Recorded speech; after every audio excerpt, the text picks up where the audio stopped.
Hi, this is Taryn Grome, editor of Pharma Voice.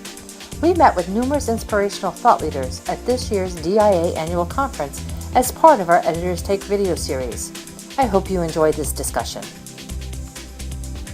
In this episode, Taryn meets with Donald A. Diazo, Ph.D., Chairman and Chief Executive Officer, WIRB-Copernicus Group.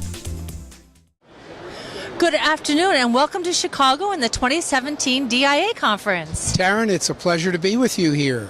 Don, you always have your finger on the pulse of what's happening in the industry. Can you talk to us about what some of the biggest changes you've seen in the life sciences market for clinical and IRB services over the past year? Well, we certainly spend quite a bit of time trying to understand where the market is going. And certainly it's a tumultuous time. When one looks at the pharmaceutical industry and the challenges it has with patent expirations, biotechs becoming much more powerful and generics, and the fact that healthcare is now 18% of our gross domestic product, the pressures to reduce costs, to find creative and innovative ways are certainly driving all of us to make a contribution. And I think that's what the whole industry is struggling to reinvent itself and in a even revolutionary way. So we hear a lot about cost and how much money it takes to develop a drug. So have you seen progress in reducing the cost of drug development and making it more efficient?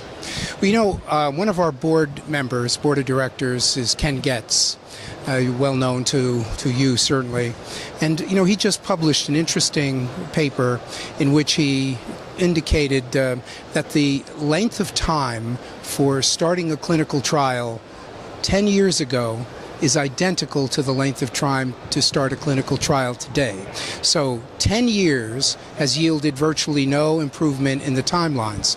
Now we look at that, and that of course has a tremendous cost consequence. And when dig a little deeper underneath it, you find that it's really the same old practices again and again and again, and the reluctance to take risks and be progressive it just doesn't seem to be as imperative in some organizations. Now, we consider it our role in our company to create those alternate approaches, to support them, to defend them, to show how valuable fresh looks at the same issues can be. And so that's our contribution, and we look forward to making it.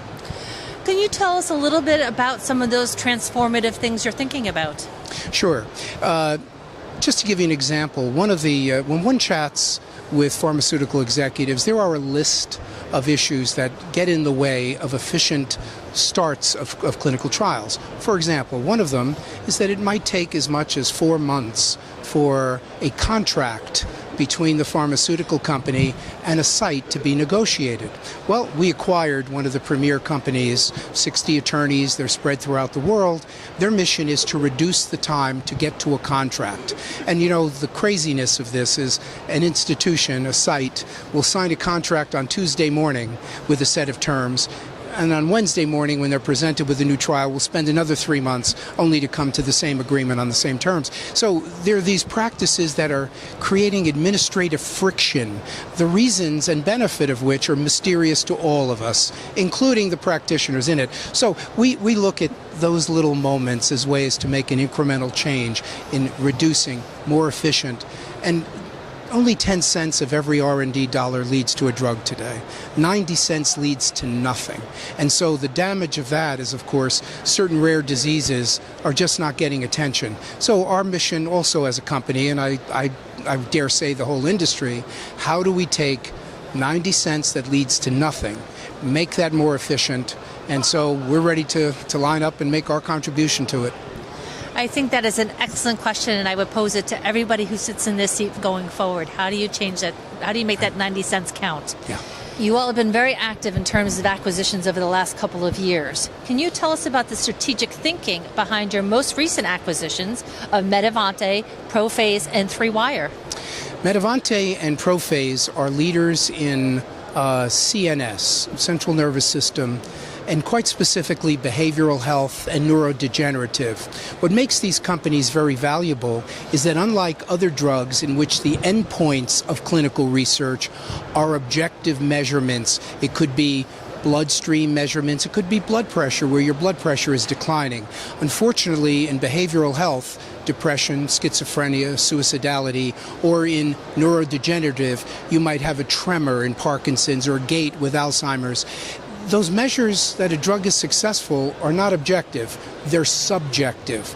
And so when one thinks of the complexity of having 50 to 100 sites throughout the world all conducting a trial on one drug and every investigator touching thousands of patients to see if the measurement of either improvement or status quo, very challenging. Both Metavante and Prophase are leaders in establishing scales, consistent measurements. We videotape every interview with a patient and a physician, and so our clinicians review to assure that consistency is made. This is very important to FDA.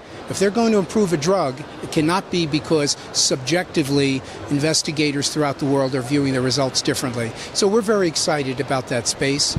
And as a baby boomer myself, neurodegenerative diseases are something that we all have a great probability. So I'm pulling for this industry to really help in that regard. And I'm pulling for you too. We talk about that CNS space, and that is a very difficult space to get into. And we don't see a lot of drug development happening in that space because so many trials fail so often. So I'm encouraged by what you're saying in terms of the new way of looking at some of the markers and the endpoints. So congratulations to you. Thank you. And then finally, how do you see your recent alliance with Chiron contributing to efficiency in clinical trials? Well, we're tickled pink. Chiron has been a company we've held in high regard, and the industry is held in high regard. They are a mainstay in helping academic medical centers, quite specifically, perform at their best. And so as 2,300 academic medical centers and institutions are our clients, we're the IRB of record for virtually everyone doing clinical research. It was incumbent upon us now to help them be more efficient, to be more profitable. Most, unfortunately, lose money on the clinical trials that they run. There's no reason for that. And so operational improvements, suggestions for making them work a little more efficiently is what we're doing with Chiron together. Without our academic medical centers and institutions, we're at a loss for understanding where the great clinical research is going to come from. That's been the mainstay in this United States. It's come from those great institutions. And I would be remiss if I didn't ask you what some of the new products and services you all are releasing this year at DIA.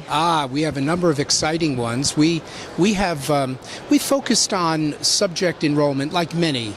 The difference, I'd say, in our solutions are that we're gearing that to a high technology, the marriage of a subject to a trial, how efficiently, social media, online, contacts, using EMR information and data. So we've built a number of very sophisticated and powerful applications that are almost like online dating, matching a subject with a certain disease to a protocol that's underway, looking for subjects in such an efficient way online that we're going to drive subject enrollment to much greater efficiency.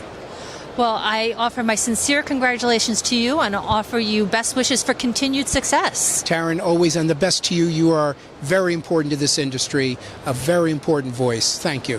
Thank you. For more information on this topic, visit our Thought Leaders website.